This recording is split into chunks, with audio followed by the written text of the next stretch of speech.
हाँ दोस्तों, YouTube में आपका स्वागत है। मैं हूं आपका दोस्त राजू कुमार।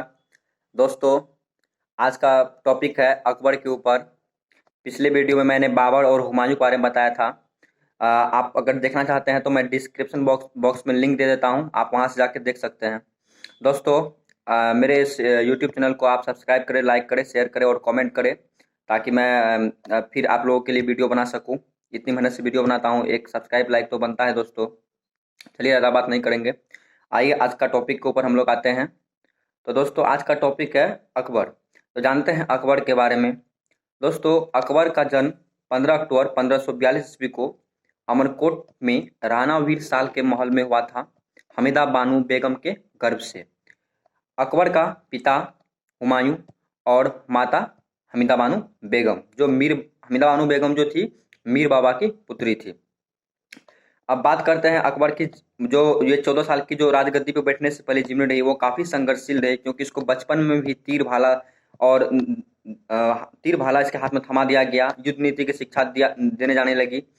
सब जानते थे कि अगर अगले शासक किसी को बनना है तो इसको तो अच्छी अच्छी तरीका से तैयार करना है। और वही हुआ दोस्तों। 14 साल की उम्र में ही 14 नवंबर 1556 ईस्वी को इसको राजगद्दी पे बैठाना पड़ा, क्योंकि 1556 ईस्वी को इसकी पिता की मृत्यु हो जाती है, जिस कारण से बैरम खां जो है पंजाब के कलानौर में इसकी राज्याभिषेक कर देते हैं अकबर की। अकबर का दोस्तों दोस्तों अकबर का बचपन का नाम जलाल था। अकबर एक उपाधि है जो उसको जनता द्वारा मिली।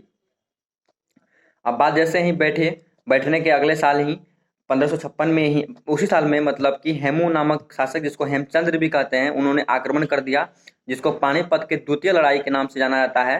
बैरम खां के नेतृत्व में अकबर युद्ध में उतरे और वो युद्ध पे विजयी पाए। विजयी होने के बाद उन्होंने फिर नेक्स्ट ईयर फिर विद्रोह हुआ दूसरे जाति का, फिर उसको भी दबाए।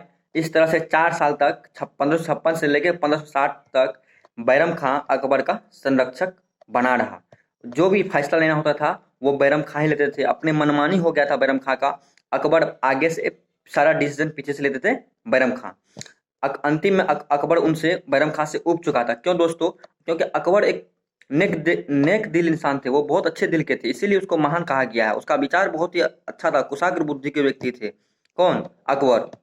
लेकिन बैरम खां क्रूर क्रूर टाइप के व्यक्ति थे।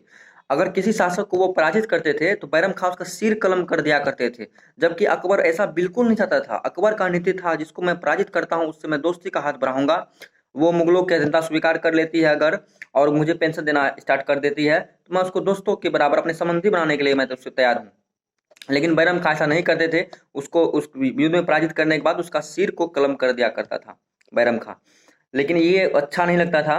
तो जब उसको मतलब उसको लगा कि नहीं, ये सब गलत हो रहा है, ये मुझे खुद से फैसला लेना चाहिए, तो उस टाइम वो पंजाब में था। उसको लगा कि अगर मैं यहाँ पे अगर फैसला लेना शुरू कर दूँ, यहाँ से मैं अनाउंस कर दूँ कि मैं ही अब शासक हूँ, मैं ही फैसला करूंगा, तो हो सकता है कि बैरम खां मुझे दबा दे, मुझे मार दे। उसको डर था। उन्होंने बैरम खां से परमिशन लेकर के शिकार के बहाने से पंजाब से निकला और रातों रात दोस्तों दिल्ली आ गया।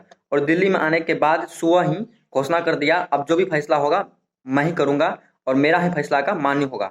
इससे बैरम खां को गुस्सा आ गया और उन्होंने पंजाब में विद्रोह कर दिया। उसके विद्रोह होने के बाद उनका उनका विद्रोह को दबाया गया और पकड़ के दरबार लाया गया। फिर उसको बुझा समझा करके छोड़ दिया गया। फिर से उन्होंने विद्रोह किया, फिर से लाया गया। लेकिन अकबर इतना नेक दिल इंसान थे, फिर भी उनको नहीं मारे, उनको छोड़ दिया गया। उनको बोल दिया गया कि तीर्थ यात्रा पर चले जाए। तो बैरम खां तीर्थ यात्रा पे निकल पड़े। लेकिन दोस्तों, दुर्भाग्यवश से गुजरात में पाटन नामक स्थान पे मुबारक खां नामक व्यक्ति बैरम खां की हत्या कर देती है। अब दोस्तों 1560 से 1562 ये भी 2 साल अकबर का काफी बुरा चला, क्योंकि इसका भी डिसीजन उसकी दाई माँ लिया करते थे। पर्दा पीछे से वो थी, आगे से ये थे।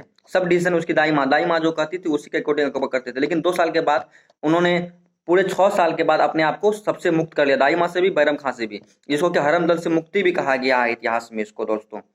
और जो भी युद्ध नीति अपनाने लगे वो खुद से अपनाते थे। इसकी एक सबसे बढ़िया नीति ये थी दोस्तों, जो भी शासक को ये पराजित करते थे, उनसे पराजित करने के बाद उनको अपना दोस्त बना देते थे। उनको अपना मुगल की अधीनता स्वीकार करने पर दोस्ती के नाते बोलते थे कि आप अधीनता स्वीकार कर लो, अधीनता स्वीकार कर लो। अधीनता स्वीकार करते ही मुगल पेंशन देना वो स्टार्ट कर देते थे। तो इस नाते से वो अपने स्थिति को मजबूत कर पाए, अपने साम्राज्य को मजबूत कर पाए, अपना जड़ को काफी स्ट्रॉन्ग कर लिए और वो इतने स्ट्रॉन्ग हो गए थे कि उसका विस्तार काफी तेजी से फैलने लगा।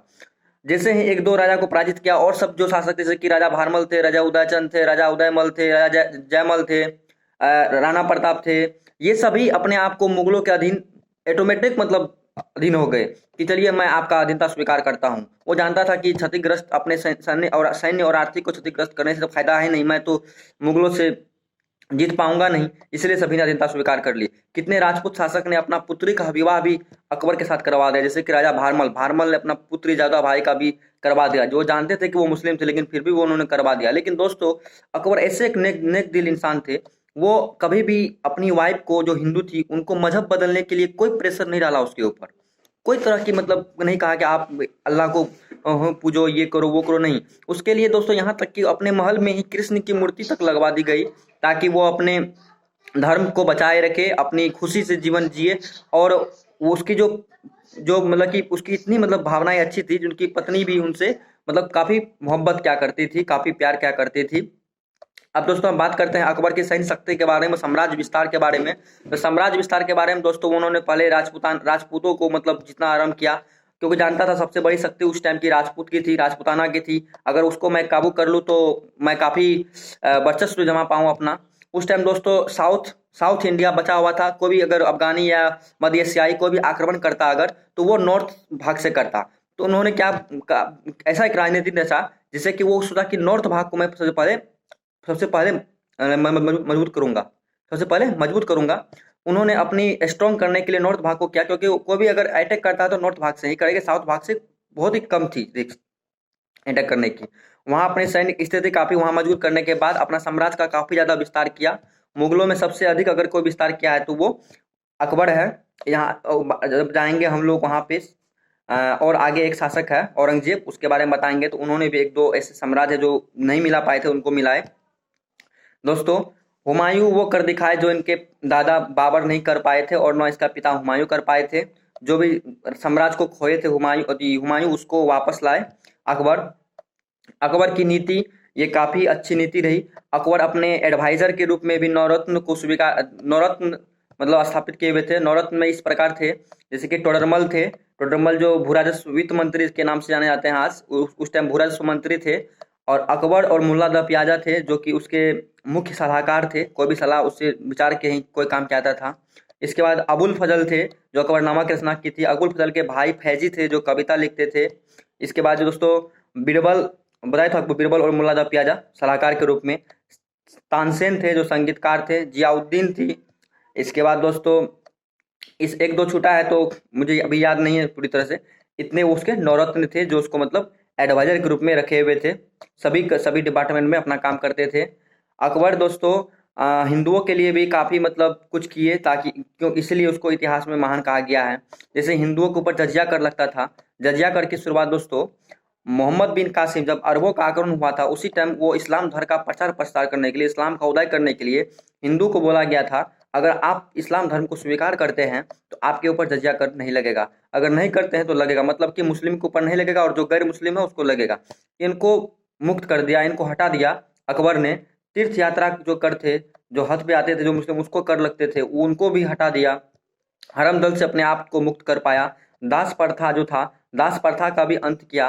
दास प्रथा वो होता था जब कोई शासक किस दूसरे शासक को जीत लेता था तो उनकी जो वंश थे उनको अपने अधीन कर देते थे, उनके पति को अपने दास बना लेते थे और पत्नियां से मतलब गलत गलत काम करते थे। इनसे भी वो उनको मुक्त कर दिया और अपना भेष बदल के अपना मार्केट में जाया करते थे, प्रजा की समस्या को सुना करते थे और जो इस तरह की समस्या मिलती थी उस समस्या का समाधान करते थे। इसके दरबार में उतनी ही मुस्लिम थे जितनी कि हिंदू।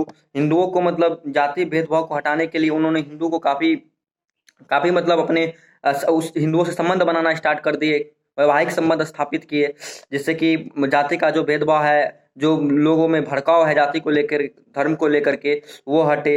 ये सब करने के बाद जो है अकबर अपनी स्थिति को काफी मजबूत कर पाए, अपने साम्राज्य का काफी विस्तार कर पाए। इस तरह से अकबर दोस्तों महान बने।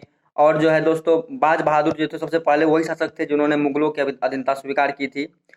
तो अकबर की दोस्तों और बहुत सारी बातें हैं जो मतलब अकबर के बारे में है, तो उतना मैं डीपली नहीं बता पाऊंगा, लेकिन डिस्क्रिप्शन बॉक्स में मैं उस पूरा डीपली में मैं उसका दे दूंगा, आप लोग डिस्क्रिप्शन बॉक्स में पढ़ सकते हैं। तो दोस्तों मैं आशा करता हूँ कि ये वीडियो आप लोगों को अच्छी लगी होगी।